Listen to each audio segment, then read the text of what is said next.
Okay, may tuturo ko sa inyong trick and I hope you like it. Number 1, which of the following number is divisible by 3?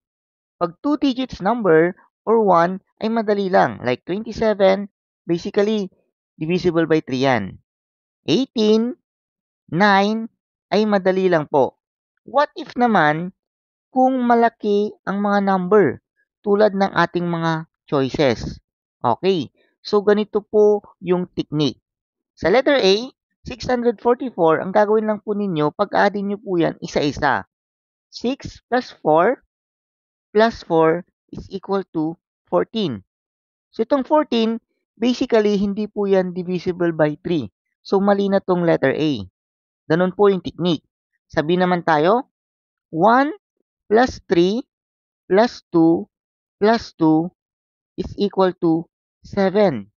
So itong 7 ay hindi rin po divisible by 3. So madali na po nating makuha. So eliminate na po natin tong B. Dito naman tayo sa C. 1 plus 5 is 6 plus 9 is 15 plus 0 plus 8 is equal to 23.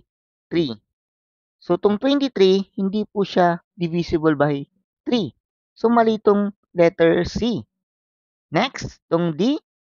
2 plus 0 plus 5 is equal to 7 plus 4 is equal to 11 plus 2 is equal to 13. So itong 13 ay hindi po divisible by 3. Okay, last one, itong letter E. Itong 5 plus 5 is equal to 10 plus 6 is equal to 16 plus 5 is equal to 21 plus 3 is equal to 24. So itong 24 ay divisible by 3.